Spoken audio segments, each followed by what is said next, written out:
नमस्कार मित्रांनो, अश्वमेध नर्सिंग ट्युटोरियल्समध्ये आपलं सगळ्यांचं स्वागत आहे. मित्रांनो, आपण आज MH नर्सिंग CET याची जे राऊंड प्रोसेस आहे त्याबद्दल बघणार आहोत. बऱ्याच दिवसापासून बरेच व्हिडिओ आतापर्यंत अलग अलग यूट्यूब चॅनलवरती आलेले आहेत की राऊंड प्रोसेस कशी असते, काय असते किंवा कॅप राऊंड कधी लागेल याबाबतचे बरेच व्हिडिओ होऊन गेलेले आहेत. जवळपास 2 महिन्यापासून हे जसा रिझल्ट लागला आहे त्यावेळेसपासून हे सगळे व्हिडिओ पडत आहेत, वेबसाईटवरती पडत आहेत, यूट्यूबवरती पडत आहेत, सर्वत्र आपण बघत आहोत. परंतु आत्ता जे आहे, आता हा जो व्हिडिओ आहे आता जो मी बनवतोय त्या व्हिडिओमध्ये मी एक्झॅक्ट सांगणार आहे की साधारणतः किती दिवसामध्ये आपले राऊंड्स लागतील याबद्दलची जी इन्फॉर्मेशन आहे ती मी तुम्हाला सांगणार आहे. कारण त्याचे थोडेसे पुरावे मी तुम्हाला देणार आहे आणि जी प्रोसेस आहे, दरवर्षीचा जो पॅटर्न असतो राऊंड प्रोसेसचा, तो सगळा पॅटर्न ॲनालिसिस करून मी या ठिकाणी सांगतोय. तर आपण सगळ्यात पहिल्यांदा बघूयात की कॅप राऊंड कधी सुरू होतील. हा जो प्रश्न आहे सर्वांचा, कॅप राऊंड कधी सुरू होतील, बरेच जण खूप दिवसापासून वेट करत आहेत कॅप राऊंड कधी सुरू होतील. आता एक थोडंसं आपण हिस्ट्री बघूयात. याच्या अगोदर पण ज्या वेळेस नीट एक्झाम थोडीशी लेट झाली आहे किंवा नीट एक्झाममध्ये काही प्रॉब्लेम झालेत, अशा वेळेस दरवर्षी जी ॲडमिशन प्रोसेस आहे, वैद्यकीय जी ॲडमिशन प्रोसेस आहे, मेडिकलची जी राऊंड्स आहेत ती थोडीशी लेट होतात. कारण नीटवरतीच सगळे राऊंड्स जवळपास डिपेंड आहेत. परंतु त्यासोबतच मग फार्मसी आणि नर्सिंगचे पण राऊंड थोडे मागे पुढे होऊन जातात. तर बघूयात, आता जी नीट आहे 2016ला पण असं झालं होतं. एकदा CET झाली, त्यानंतर नीट झाली, पुन्हा रिनीट घेण्यात आली. त्यावेळेस देखील ॲडमिशन जे आहेत, पहिला राऊंड जो आहे तो त्यावेळेस ऑक्टोबर महिन्यामध्ये सुरू झाला होता, ऑक्टोबर महिन्यामध्ये. पण याच्या अगोदरचे आपण जे बघितलं, गेल्या वर्षीचे राऊंड बघितले, त्या अगोदरचे राऊंड बघितले, त्यामध्ये असं आढळून आलेलं आहे की जे राऊंड आहे ते मुख्यत्वे साधारणतः ऑगस्टच्या शेवटच्या आठवड्यात किंवा सप्टेंबरमध्ये चालू झालेले आहेत. आणि दरवर्षी जे राऊंड आहे ते थोडे कधी August second week, third week किंवा फोर्थ वीक किंवा कधी कधी सप्टेंबरच्या पहिल्या आठवड्यामध्ये. परंतु यावर्षी ऑलरेडी रिनीटमुळं किंवा नीटच्या डबल परीक्षा झाल्यामुळं काय झाले, राऊंड थोडेसे पुढे सरकलेले आहेत, ते नॉर्मली होतातच. तर आता बघूयात की MBBSचे राऊंड झालेले आहेत. पहिला राऊंड आता 31 तारखेपर्यंत क्लोज होणार आहे. त्यानंतर त्यांचा फर्स्ट राऊंडचं जे काय सेकंड राऊंडसाठी ॲडमिशन प्रोसेस चालू होईल. मग ज्यावेळेस त्यांचा फर्स्ट राऊंड क्लिअर होईल त्यावेळेस काय होईल, नर्सिंगचा आपला पहिला राऊंडसाठी रजिस्ट्रेशन प्रोसेस चालू होईल. म्हणजे साधारणतः जर बघितलं आपण की 2 दिवसाखाली, म्हणजे शुक्रवारी CET सेलकडून जे कॉलेजेस आहेत, नर्सिंगचे कॉलेजेस, त्यांना एक लेटर आलं होतं, त्यांना ईमेल आला होता. त्या ईमेलमध्ये असं सांगितलं होतं की तुम्ही काय करा, तुमची जी काही कॉलेजची इन्फॉर्मेशन आहे ती सर्व कॉलेज फीडबॅक मॉड्यूलमध्ये भरा आणि आम्हाला पाठवा. म्हणजे जेणेकरून एक इन्फॉर्मेशन ब्राउचर तयार होईल आणि इन्फॉर्मेशन ब्राउचरमध्ये कॉलेजची इन्फॉर्मेशन ॲड केली जाईल. त्यासाठी त्यांनी अहवाल मागितला होता. तर 2 दिवसाची कालावधी दिला होता. 2 ते 3 दिवसामध्ये त्यांना तो डाटा सगळा CET सेलला पाठवायचा होता. आता बऱ्याच कॉलेजनी काय केलं, जे कॉलेज ज्यांचं LIC इन्स्पेक्शन झालं आणि ज्यांना ॲप्लिकेशन भेटलेलं आहे, कंटिन्युएशन ॲप्लिकेशन भेटलेलं आहे, अशा कॉलेजने काय केलं, त्यांचा जो फीडबॅक मॉडेलमध्ये सगळा डाटा कॉलेजचा भरला. जसं की कॉलेज वेबसाईट, इनटेक किती आहे, फीस किती आहे, कॉलेजचा प्रकार कुठला आहे, जसं की गव्हर्नमेंट कॉलेज आहे, प्रायव्हेट आहे, अनएडेड आहे किंवा मायनॉरिटीसाठीचं कॉलेज आहे, फक्त मुलींसाठी कॉलेज आहे, असा जो काही त्यांचा डाटा असतो तो डाटा त्यांनी काय केलेला आहे, कॉलेजनी भरलेला आहे. तो भरल्यानंतर काय होतं, CET सेलकडून कॉलेजला एक लेटर भेटतं किंवा एक ईमेल भेटतो की तुम्ही यावर्षी या राऊंडच्या माध्यमातून जाऊ शकता, तुम्हाला परमिशन दिलेली आहे. असे लेटर आता आज बऱ्याच कॉलेजला भेटलेले आहेत आणि जवळपास ज्यांनी प्रोसेसमध्ये गेलेत त्यांना ते आज ईमेल भेटलेले आहेत की कॅप राऊंडसाठीचे जे रेडी राहण्याचे ईमेल भेटलेले आहेत. त्यांना युजर ID पासवर्ड त्या ईमेलमधून भेटून जातो आणि नंतर ते काय करतात, ईमेल ID कॉलेजच्या लॉग इनमधून मग पुढची प्रोसेस सुरू होते. म्हणजे जवळपास हा जो आठवडा आहे, या आठवड्यामध्ये आठवड्याच्या शेवटी कॅप राऊंड 1 साठीचं नोटिफिकेशन वेबसाईटवरती पडू शकतं. आणि हे जे इन्फॉर्मेशन ब्राउचर आहे, इन्फॉर्मेशन ब्राउचर नोटिफिकेशन पडल्याच्या 1-2 दिवसामध्ये इन्फॉर्मेशन ब्राउचर वेबसाईटला अपडेट होऊ शकतं. कारण इन्फॉर्मेशन ब्राउचर अपडेट होण्यासाठी साधारणतः 2-4 दिवस लागतात फीडबॅक मॉडेल झाल्याच्या नंतर. म्हणजे कॉलेजने इन्फॉर्मेशन दिली की त्यानंतर काय होतं, ते कॉलेज इन्फॉर्मेशन ब्राउचरमध्ये कॉलेजची जी लिस्ट असते त्या लिस्टमध्ये काय होतं, ते कॉलेज ॲड केलं जातं. त्यानंतर मग इन्फॉर्मेशन ब्राउचर पूर्णपणे 50-60 पेजेसचं तयार होतं आणि ते ब्राउचर आपण जसं बघितलं MBBSसाठीचं आलं होतं तसंच ब्राउचर नर्सिंगसाठी असतं, ते वेबसाईटवरती अपलोड होतं. ते काय एकदा अपलोड झालं की त्यानंतर तुमची कॅप रजिस्ट्रेशन प्रोसेस चालू होते. आणि कॅप रजिस्ट्रेशन प्रोसेससाठीचं एक नोटिफिकेशन अगोदर पडतं की या तारखेपासून कॅप रजिस्ट्रेशन प्रोसेस अपलोड होईल आणि इन्फॉर्मेशन ब्राउचर देखील या तारखेच्या आसपास तुम्हाला वेबसाईटवरती अपलोड केलं जाईल आणि मग आपली जी प्रोसेस आहे ती चालू राहील. अशा प्रकारचं नोटिफिकेशन त्या ठिकाणी वेबसाईटवरती पडतं आणि आपली प्रोसेस चालू होते. म्हणजे साधारणतः सप्टेंबरचा पहिला आठवडा किंवा शेवटचे 2-3 दिवस, म्हणजे 30-31च्या आसपास काय होतं, ऑगस्टच्या ही जी राऊंड प्रोसेस आहे ती चालू होण्याची चान्सेस आहेत. कॅप राऊंडचे रजिस्ट्रेशन आहे ते चालू होण्याचे चान्सेस असतात. तुम्ही CET रजिस्ट्रेशन करण्यासाठी 1000 रुपये फीस भरली होती, तशीच कॅप राऊंडच्या रजिस्ट्रेशनसाठी देखील तुम्हाला 1000च्या आसपास फीस भरायची असते आणि ते 1000च्या आसपास फीस भरल्याच्या नंतर तुम्हाला कॅप रजिस्ट्रेशन करायचं असतं. त्यानंतर तुम्ही ज्यावेळेस एखाद्या कॉलेज तुमचा नंबर लागतो त्यावेळेस देखील तुम्हाला त्या कॉलेजमध्ये कॉलेजच्या जी फॉर्मची फीस असते 1,500 फीस असते ती देखील तुम्हाला त्या ठिकाणी भरायची असते. अशा प्रकारे एकंदरीत ती फीस झाली. त्यानंतर दुसरं बघूयात आपण, बऱ्याच जणांचे प्रश्न असतात की प्रायव्हेट कॉलेज कसे ओळखायचे, टॉपमधले प्रायव्हेट कॉलेज कसे ओळखायचे. आता बरेच विद्यार्थी असतात ज्यांचं नर्सिंग बॅकग्राऊंड आहे, त्या विद्यार्थ्यांना बऱ्यापैकी माहीत असेल की कुठलं कॉलेज चांगलं आहे काय आहे, किंवा एखाद्या विद्यार्थ्यांच्या घराजवळचं कॉलेज असतं, कॉलेजमधलं शहरामधलं कॉलेज असतं, त्यांना ती गोष्टी सगळ्या माहीत असतात.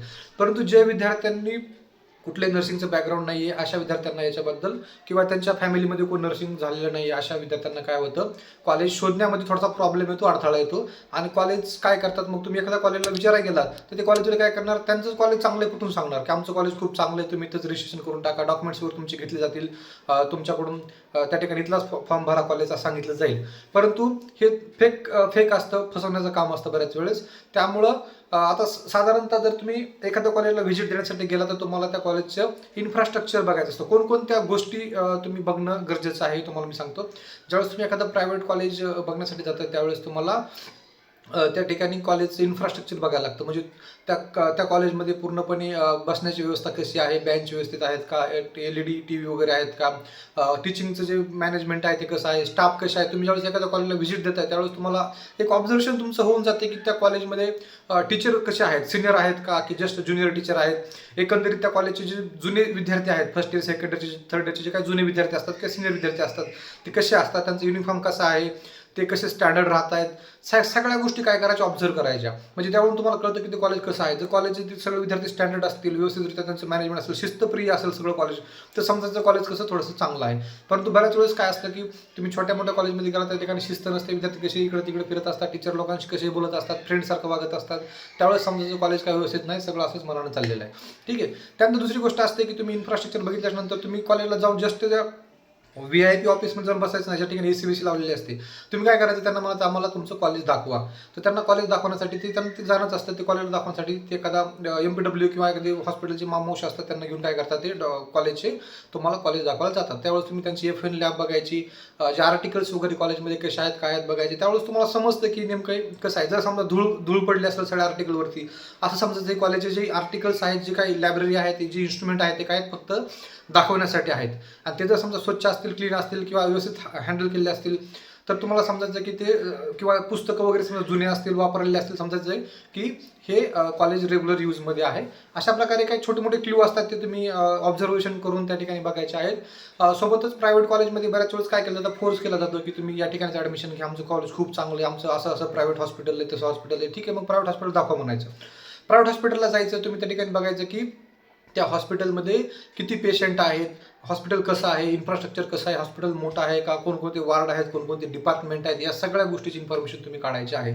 साधारणतः महाराष्ट्रामध्ये जवळपास मॅक्झिमम 50च्या आसपास असे कॉलेज आहेत ज्यांचं स्वतःचं सेटअप आहे, स्वतःचं कॉलेज आहे, सगळं इन्फ्रास्ट्रक्चर आहे. असेच कॉलेज, बाकीचे सगळे कॉलेज जवळपास फेक असतात. इकडल्या हॉस्पिटलला पोस्टिंगला, तिकडल्या हॉस्पिटलला पोस्टिंगला, मग तुमच्या पोस्टिंगच्या नावाखाली तुमच्याकडून 2,000, 4,000, 5,000, 10,000 काढले जातात. ठीक आहे, तर तुम्ही बघायचं आहे.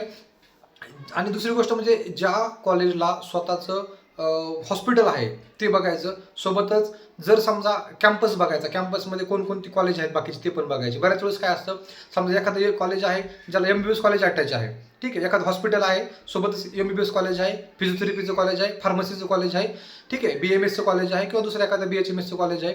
असा जो कॅम्पस असतो तो शक्यतो चांगला कॅम्पस असतो, कारण त्या ठिकाणी जे MBBSचे मुलं वगैरे आहेत त्यांना प्रॅक्टिससाठी त्यांचं स्वतः हॉस्पिटल लागतं, त्यामुळे थोडंसं तो कॅम्पस चांगला असतो, तुमची त्या ठिकाणी प्रॅक्टिस चांगली होती, तुम्हाला नॉलेज थोडंसं चांगलं भेटतं. ठीक आहे, परंतु असे पण कॉलेज असतात ज्या ठिकाणी फक्त नर्सिंगचं कॉलेज आहे, D.Ed B.Edचं कॉलेज आहे, कुठं D फार्मसीचं कॉलेज आहे किंवा एखादं दुसरं DMLTचं कॉलेज आहे, ठीक आहे, किंवा एखादं GNMचं कॉलेज आहे. असे जे कॉलेज असतात त्या कॉलेजमध्ये स्टाफ तेवढा टिकत नसतो, कारण स्टाफचे पेमेंट व्यवस्थित होत नसतात आणि बरेच प्रॉब्लेम त्या कॉलेजमध्ये असतात. त्यामुळे तुम्ही कॉलेज सिलेक्ट करताना असं कॉलेज सिलेक्ट करा ज्या ठिकाणी सगळं सेटअप वगैरे चांगलं असेल, कॉलेज व्यवस्थित असेल, मोठं असेल. भलेही तुमचे त्या ठिकाणी 2-4 हजार फीस जास्त असेल, कारण तुम्ही आजकाल मुलींना सर्वत्र फीस आहे, माफ आहे. सोबतच मुलांना पण जे रिझर्वेशन कॅटेगरीमधले आहेत, रिझर्व कॅटेगरीमधली मुलं आहेत त्यांना देखील काय असते, फीसमध्ये सवलत असते, स्कॉलरशिप भेटते. त्यामुळे असा काही एवढा फरक पडत नाही. 4-2,000 रुपये 10,000 रुपये जास्त वर्षिक गेल्यानं काय फरक पडणार नाही. पण तुम्ही तुमचं एज्युकेशन महत्त्व, तुमचं बेसिक क्लिअर होणं खूप गरजेचं आहे. त्यामुळे चांगलं कॉलेज बघा. दुसरा विषय आहे government versus private private college. आता बऱ्याच विद्यार्थ्यांना प्रश्न असतो की सर माझ्या घराच्या समोर एखादं प्रायव्हेट कॉलेज आणि खूप टॉपमधलं कॉलेज आहे आणि मी रिझर्व्ह कॅटेगरीमध्ये आहे, त्यामुळे मला स्कॉलरशिप भेटणार, मी ते कॉलेज जॉईन करू का?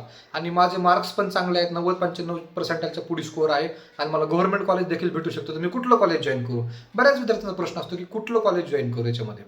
तर मी सरळ सांगेन, जे विद्यार्थी भलेही कास्टमध्ये असतील, ओपनमध्ये असतील किंवा कुठल्याही कॅटेगरीमध्ये असतील, अशा विद्यार्थ्यांनी जर मार्क चांगले असतील, जर त्यांचा नंबर गव्हर्नमेंटला लागत असेल, तर कुठलंही गव्हर्नमेंट कॉलेज घेतलेलं बरं राहील. कारण तुम्ही ज्यावेळेस इन फ्युचर कॉलेज पासआउट होऊन जातात त्यावेळेस गव्हर्नमेंटच्या विद्यार्थ्यांसाठी जवळपास 50% जागा राखीव असतात आणि प्रायव्हेटच्या विद्यार्थ्यांना 50% जागा राखीव असतात. म्हणजे एक्झाम्पल जर सांगायचं झालं तर आपल्या पूर्ण महाराष्ट्रामध्ये साधारणतः 25 ते 30च्या आसपास गव्हर्नमेंटचे कॉलेज आहेत आणि 250च्या आसपास हे प्रायव्हेटचे कॉलेज आहेत. मोर दॅन 250 काय आहेत प्रायव्हेटचे कॉलेज आहेत. त्यामुळे 250 वर्सेस 30 याच्यामध्ये कॉम्पिटिशन असतं. म्हणजे 30 कॉलेजसाठी 50% जागा आणि 250 कॉलेजसाठी 50% जागा. अशा प्रकारे DHS मध्ये वगैरे काय असतं, जागेचं त्या ठिकाणी डिवायडेशन झालेलं असतं. त्यामुळे याचा फायदा जे विद्यार्थी गव्हर्नमेंटमधून पासआउट झाले त्यांना होतो. त्यामुळं शक्यतो काय करा, तुम्ही गव्हर्नमेंट कॉलेजला नंबर लागत असेल तर गव्हर्नमेंट कॉलेज सिलेक्ट करण्याचा प्रयत्न करा. जरी समजा तुमचा प्रायव्हेटला नंबर लागला पहिल्या राऊंडमध्ये, तर तुम्ही काय करा, बेटरमेंटसाठी सेकंड राऊंडला गव्हर्नमेंट कॉलेज भेटते का बघा. ठीक आहे. तर अशा प्रकारे गव्हर्नमेंट कॉलेजमध्ये जा. आणि प्रायव्हेटमध्ये कसं असतं, अलग अलग चार्जेस असतात. युनिफॉर्मचे 10,000 रुपये काढणार, लायब्ररीचे 2,000 रुपये काढणार, 4,000 रुपये काढणार, ट्रॅव्हलिंगचे 4,000 काढणार, क्लिनिकल हॉस्पिटल स्पेसिलिटी असते, हे असते फॅसिलिटीज असतात त्याचे 10,000 रुपये काढणार. असे मिळून 30, 35, 40,000 रुपये तुमच्याकडून प्रायव्हेटवाले काय करतात, कुठल्याही फीसच्या नावाखाली काढत असतात किंवा ॲल्युमिनाय फीस असेल किंवा काय फीस असेल अशा प्रकारे काढतात. ठीक आहे. परंतु गव्हर्नमेंटमध्ये तसं काय नसतं. गव्हर्नमेंटमध्ये फक्त छोटी मोठी फीस असते, 2-4,000, 10,000 असते, डेव्हलपमेंट फीस वगैरे असते ती भरायची असते. 10,000 खूप झाले. ठीक आहे. त्यामुळं शक्यतो गव्हर्नमेंटचं कॉलेज बघा. आणि प्रायव्हेटमध्ये कसं असतं, प्रायव्हेटचं जर टॉप कॉलेज असेल, जर तुम्हाला समजा भेटलं नाही गव्हर्नमेंट कॉलेज, तर जर तुम्हाला प्रायव्हेटचं टॉप कॉलेज भेटलं तर प्रायव्हेटच्या टॉप कॉलेजला पण जा. जर तुम्ही SC/ST मध्ये असाल तर तुम्हाला काही फरक पडत नाही, एवढा काही फरक पडत नाही की तुम्ही गव्हर्नमेंट घेतलं किंवा प्रायव्हेट घेतलं, कारण त्या ठिकाणी त्यांना डेव्हलपमेंट फीस देखील आपल्याला प्रायव्हेटला लागत नाही. त्यामुळे शक्यतो तुम्ही काय करा, टॉपमधलं असेल तर NABH नॅकचं जे A+ ग्रेडवाले किंवा 1 ग्रेडचे कॉलेज आहेत असे कॉलेज सिलेक्ट करा. जसं की पुण्यामध्ये सिंहगड वगैरे आहे, MKSS वगैरे आहे, त्यांची फीस जास्त आहे परंतु कॉलेज खूप टॉपमधले चांगले कॉलेज आहेत. अशा प्रकारे कॉलेज सिलेक्ट करा. किंवा मुंबईला पण बरेच कॉलेज आहेत, नागपूरला आहेत, मोठ्या मोठ्या सिटीमध्ये कॉलेजेस चांगले कॉलेजेस आहेत. जे कॉलेज जुनं असतं ते शक्यतो घेण्याचा प्रयत्न करा. म्हणजे इस्टॅब्लिशमेंट त्यांची बघा, ते कॉलेज त्यांची वेबसाईटला जा, वेबसाईटवरून त्याची इन्फॉर्मेशन काढा की ते कॉलेज कधी स्थापन झालेलं आहे, त्या कॉलेजच्या कॅम्पसमध्ये कोणकोणते दुसरे कॉलेज आहेत, ते कॉलेजचे प्रिन्सिपल बघा, तिथला टीचिंग स्टाफ बघा. कॉलेजवरती त्यांनी सगळी माहिती त्या ठिकाणी दिलेली असते. कॉलेजचे जे फोटोज असतात, फोटो गॅलरीमध्ये जा, त्या ठिकाणी वेबसाईटमध्ये बघा की त्यांचे कॉलेजचे जुने फोटो बघा की 2010, 5, 15, 20, 25 या काळामध्ये त्यांनी कोणकोणते प्रोग्राम झालेत, त्यांचे प्रोग्रामचे पण त्यांनी काय केले असतात, फोटो अपलोड केले असतात. कॉलेजच्या कॉम्पिटिशन झालेले असतात किंवा बरंच काय ॲक्टिव्हिटी झाले असतात, त्यांचे प्रोग्राम झालेले असतात, त्यांचे फोटो त्या वेबसाईटवर अपलोड केलेले असतात. तुम्ही ते जाऊन बघा. त्याचं तुम्हाला बरं वाटलं, थोडं स्टँडर्डनेस वाटलं, तुम्ही काय करायचं, ते कॉलेज ऑप्शनला टाकून द्यायचं. ठीक आहे. आणि दुसरी गोष्ट म्हणजे असं बऱ्याच जणांचं असतं की माझ्या घराजवळ कॉलेज आहे, मी ते कॉलेज सिलेक्ट करू का? परंतु मी तुम्हाला सांगतो, जर कॉलेज चांगलं असेल आणि थोडंसं लांब असेल घरापासून, एवढा काही फरक पडत नाही. घरापासून थोडंसं लांब जा, बाकी दुनिया पण फिरा, तुम्हाला त्याशिवाय बाहेरचा माहोल कळणार नाही. तुम्ही जर घरापाशीच राहिला तर तुमचं तेवढं फ्रेंड सर्कल वाढणार नाही. तुम्ही थोडं लांब गेला तर काय होईल, तुमचं फ्रेंड सर्कल वाढेल आणि तुमचं जे लाईफ आहे थोडीफार एन्जॉयबल राहील. त्यामुळं असं कॉलेज बघा जे थोडं स्टँडर्ड असेल आणि घरापासून लांब असेल तरी चालेल. हे झालं गव्हर्नमेंट वर्सेस प्रायव्हेटबद्दल. दुसरा एक प्रश्न असतो, कॅप रजिस्ट्रेशनच्या वेळी काळजी कोणती घ्यायची असते, कॅप रजिस्ट्रेशनच्या वेळेस काय करायचं असतं, कुठली काळजी घेणं गरजेचं आहे. याच्यामध्ये सर्वात महत्त्वाचं म्हणजे रिझर्वेशनचा खूप महत्त्वाचा विषय आहे, कास्ट रिझर्वेशनचा. म्हणजे तुम्ही कॅप रजिस्ट्रेशन करते वेळेस तुम्ही समजा एखाद्या रिझर्व्ह कॅटेगरीमध्ये असाल, NT मध्ये असाल, तर तुम्ही काय करायचं, NTचं ते प्रॉपर त्या ठिकाणी कास्ट अपलोड करायची आहे किंवा तुमचं ते रकाना जो आहे तो NT साठी प्रॉपर लिहायचा आहे, सोबत तुमचे कास्ट व्हॅलिडिटी सर्टिफिकेट अपलोड करायचं आहे. किंवा तुम्ही SC/ST मध्ये असाल तर तुम्ही SC/ST तिथं सिलेक्ट प्रॉपर करायचं आहे. कारण बऱ्याच विद्यार्थ्यांचं काय होतं की कॅप रजिस्ट्रेशन करताना कास्टचं इन्फॉर्मेशन व्यवस्थित भरली जात नाही, त्यामुळे त्यांचा फॉर्म ओपनमधून पडतो. ओपनमधून फॉर्म पडला की काय होतं, त्यांचं ॲडमिशन ओपन कोट्यातून होतं. आता तुमचं जर ॲडमिशन ओपन कोट्यातून झालं तर तुम्हाला स्कॉलरशिप भेटते, असं नाही की तुम्हाला स्कॉलरशिप भेटली जात नाही. ठीक आहे. तुमचं ॲडमिशन कुठल्याही कोट्यातून पडो, तुम्हाला तुम्ही जर रिझर्व्ह कॅटेगरीमधले विद्यार्थी असाल तर तुम्हाला काय होते, स्कॉलरशिप भेटते. परंतु बरेच कॉलेजवाले काय सांगतात की तुमचं ॲडमिशन हे ओपन कोट्यामधून झाले, तुम्हाला स्कॉलरशिप भेटलेली नाही, भेटणार नाही असं सांगतात, तुम्हाला पूर्ण फीस भरावी लागेल. परंतु तसा काही विषय नाही आहे. माझं स्वतः 2015-16च्या आसपास माझंही ॲडमिशन ओपन कोट्यामधून झालं होतं. माझे मार्क्स जास्त असल्यामुळं कास्टची जागा मला भेटली नाही, कास्टची जागा ती दुसऱ्याला देऊन टाकली खालच्या कॅन्डिडेटला, आणि माझं ॲडमिशन ओपन कोट्यातून झालं होतं. ठीक आहे, परंतु तरी देखील मला स्कॉलरशिप भेटली. त्यानंतर मी MSc केली. MScला काही एक्झाम अशी सीट वगैरे काय नसते, तिथं पण सगळे ॲडमिशन ओपनमध्ये होतात. रिझर्वेशन कॅटेगरीला काय तेवढं रिझर्व जागा नसतात. ठीक आहे, त्याही वेळेस माझं ॲडमिशन ओपन कोट्यातून झालं होतं. पण सगळ्याच विद्यार्थ्यांना त्या ठिकाणी स्कॉलरशिप भेटली होती. म्हणजे मलाच नाही, सगळीकडे काय असतं, स्कॉलरशिप भेटून जाते. असं काय एवढा फरक पडत नाही की तुम्ही ओपनमधून आहात किंवा कुठल्या रिझर्व कॅटेगरीमधून आहात. त्यामुळं शक्यतो काय करा, जर तुमच्याकडे रिझर्वेशनचं असेल तर काय करा, रिझर्व कॅटेगरीमधून ॲडमिशन करा, आणि ते खूप महत्त्वाचं आहे. लक्षपूर्वक तेवढं फॉर्म भरा. ठीक आहे. सोबतच दुसरा एक प्रश्न असतो विद्यार्थ्यांचा की सर मी ऑप्शन आपलं CETचा फॉर्म भरताना रिझर्व कॅटेगरी टाकली नव्हती किंवा ओपनमधून CETचा फॉर्म भरला होता. आता माझ्याकडे सगळे डॉक्युमेंट्स आहेत, कास्ट व्हॅलिडिटी आहे, कास्ट आहे, तर मी आता कॅप रजिस्ट्रेशनच्या वेळेस कुठला फॉर्म भरू किंवा कसा फॉर्म भरू. तर त्यांच्यासाठी मी एक सांगू इच्छितो, तुम्ही जो फॉर्म भरलेला आहे CETचा, त्याच्यामध्ये जरी तुम्ही ओपनचा उल्लेख केला असेल तरी देखील तुम्ही आता रजिस्ट्रेशनच्या वेळेस काय करा, तुमचे कास्टची सगळी डिटेल्स टाका. जेणेकरून काय होईल, तुमचा जो राऊंड आहे तो राऊंड काय होईल, तुमचा कास्टमधून तुम्हाला सीट भेटेल आणि त्या कॅटेगरीचा तुम्हाला काय फायदा होईल. आणि असं काय कुठे एवढा प्रॉब्लेम होत नाही. तुम्ही रिझर्वेशन असेल किंवा काय असेल तरी काय करा, फॉर्म भरताना तुम्ही एवढंच बात लक्षात द्या की जरी समजा तुम्ही इकडं ओपनमधून भरला असेल तरी देखील कॅप रजिस्ट्रेशन करताना तुम्ही कास्टमधून इन्फॉर्मेशन टाका. त्याच्यामध्ये काही प्रॉब्लेम येणार नाही. जरी आलाच तरी तुमचा फॉर्म काय होईल, ओपनमधून पडेल. तुमचं जे ॲडमिशन आहे ते ओपनमधून पडेल. त्यामुळं असा काय एवढा प्रॉब्लेम येणार नाही. आणि कॉलेजचं जे फीडबॅक मॉडेल असतं त्याच्यामध्ये एक ऑप्शन असतो की तुम्ही समजा 1 तारीख आहे, 1 सप्टेंबरला तुम्ही काय केलं, कॉलेजला जाऊन ॲडमिशन घेतलं, तर 1 सप्टेंबरला समजा तुमचा राऊंड क्लोज होणार आहे. त्या दिवशी संध्याकाळी 6 वाजेपर्यंत कॉलेजचे जे प्रिन्सिपल्स असतात त्यांना काय करायचं असते, इन्फॉर्मेशन अपलोड करायची असते. म्हणजे जे विद्यार्थी कास्टमधले ॲडमिशन घेतलेले आहेत अशा विद्यार्थ्यांचं काय करायचं असतं, कास्ट व्हॅलिडिटी सर्टिफिकेटचा जो आहे तो फोटो वेबसाईटला अपलोड करायचा असतो. अप्रूव्हसाठी काय करायचं असतं, अपलोड करायचा असतो. त्यामुळं तुम्ही त्या ठिकाणी जर कास्टमधून गेला, तुमचं त्या ठिकाणी फोटो काय होतो, अपलोड होतो, आणि तुम्हाला कुठलाही प्रॉब्लेम येणार नाही. पुढे तुमचं जे स्कॉलरशिप वगैरे ह्या ज्या गोष्टी आहेत ते सगळ्या भेटून जातील. त्यानंतर तिसरा आहे मेरिटनुसार कॉलेज कसे टाकायचे. आता बऱ्याच विद्यार्थ्यांचं काय असतं की मार्क्स जास्त असतात. बऱ्याच विद्यार्थ्यांना 95% मार्क आहेत. ठीक आहे, 95% मार्क्स आहेत. अशा विद्यार्थ्यांना वाटतं की यार माझे 95% मार्क आहेत, 95% खूप आहेत. परंतु विद्यार्थ्यांना हे लक्षात ठेवा, 95% पर्यंत सुद्धा एक 2-3 हजार विद्यार्थी असतील. ठीक आहे, त्यामुळं ज्या वेळेस तुमची मेरिट लिस्ट येईल त्याच वेळेस तुमचा फायनल मेरिट नंबर आपल्याला काय होईल समजून जाईल. ठीक आहे, जी फायनल मेरिट लिस्ट येते त्याच वेळेस तुम्हाला काय होईल, तुमचा मेरिट लिस्ट समजेल. म्हणजे समजा मग त्यावेळेस कशी काळजी घ्यायची. आता समजा 1000 जागा गव्हर्नमेंटसाठी आहेत आणि तुमचा मेरिट लिस्ट नंबर 1000 आहे, मग तुम्ही काय करायचं, तुम्हाला हे 100% तुम्हाला काय होणार, त्या ठिकाणी गव्हर्नमेंटचं कॉलेज भेटणार आहे. ठीक आहे, तर हे मेरिट लिस्ट आल्याच्या नंतरच तुम्हाला समजेल की तुम्हाला कुठलं कॉलेज भेटणार आहे, काय भेटणार आहे, प्रायव्हेट भेटेल की गव्हर्नमेंटमध्ये तुमचा नंबर लागेल. ही जी प्रोबॅबिलिटी असते, ही प्रोबॅबिलिटी त्या ठिकाणी त्याच वेळेस समजून जाईल. त्यानंतर नेक्स्ट आहे स्कॉलरशिप्सबद्दल बऱ्याच विद्यार्थ्यांचे डाऊट असतात की प्रायव्हेटमध्ये ओपन विद्यार्थ्यांना स्कॉलरशिप भेटते का, स्कॉलरशिप कशी भेटते, किती भेटते, कधी भेटते. ठीक आहे, आता जे विद्यार्थी ओपनचे आहेत, समजा मुली आहेत, ओपनच्या मुलींना फ्रीशिप म्हणजे जी काय ट्युशन फीस आहे ती सर्व पूर्णपणे माफ आहे. परंतु बरेच कॉलेजवाले काय करतात, प्रायव्हेटवाले विद्यार्थ्यांकडून अगोदर फीस घेतात. ठीक आहे, विद्यार्थ्याकडून अगोदर फीस घेतात आणि फीस घेतल्याच्या नंतर म्हणतात की तुम्हाला ज्यावेळेस स्कॉलरशिप येईल त्यावेळेस मी तुम्हाला काय करू, तुमचे पैसे माघारी देऊ. असं केलं जातं ओपनच्या विद्यार्थ्यांसाठी.